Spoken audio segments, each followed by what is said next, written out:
आयुष्य हे खूप सुंदर आहे, पण आपल्याला जगता आलं पाहिजे. कारण हे आयुष्य एकदाच भेटतं आणि खूप अनमोल आहे.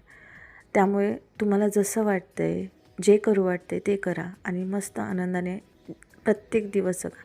कारण कोणता दिवस शेवटचा असेल हे आपल्याला सांगता येत नाही. 4 लोकं काय म्हणतील याचा विचार करण्यापेक्षा तुमच्या मनाला काय वाटतंय ते करा. तर मग आज मस्त असा गाजराचा हलवा खाऊ वाटत होता, पण खिसण्याचा गाजर खूप कंटाळा आला होता. म्हणून म्हटलं चला आता हे नवीन व्हायरल आहे रेसिपी, तर ही ट्राय करता.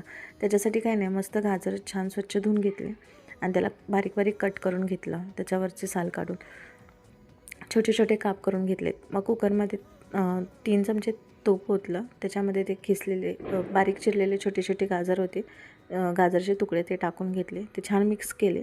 त्याच्यानंतर अर्धा ग्लास पाणी आणि 1 ग्लास मी दूध ओतले त्याच्यामध्ये आणि 3 शिट्ट्या कुकरच्या करून घेतल्या. 3 शिट्ट्या झाल्यानंतर म्हणजे लगेच काढून घेतलं. थोडीशी वाफ घालवायची आणि काढून घ्यायचं आणि स्मॅश करायचं छान असं. मी दुसऱ्या कढईमध्ये घेतलं कारण त्याच्यामध्ये कुकरमध्ये व्यवस्थित होत नव्हतं म्हणून.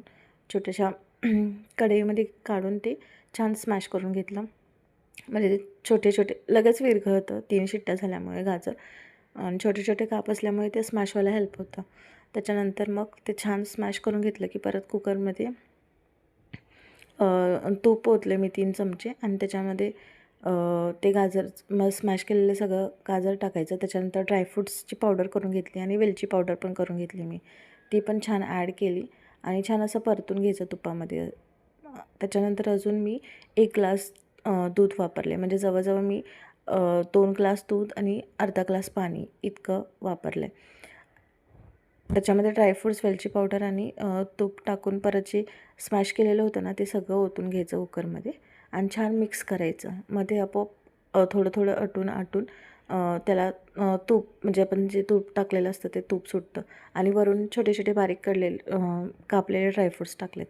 मस्त हा गाजरचा हलवा होतो. म्हणजे खिसायचं टेन्शन नाही आहे आणि सेम तसंच आपल्याला जो खिसल्यानंतर जशी टेस्ट लागते तशीच ह्याची टेस्ट लागते. तर ही रेसिपी नक्की ट्राय करा. सबस्क्राईब करा चॅनलला आणि नवनवीन रेसिपी मी अपलोड करते. तर तुम्हाला कोणती नवीन रेसिपी नेक्स्ट पाहिजे असेल तर मला कमेंट करा. मी नक्की ट्राय करेल ती रेसिपी ट्राय करायचा. Thanks for watching.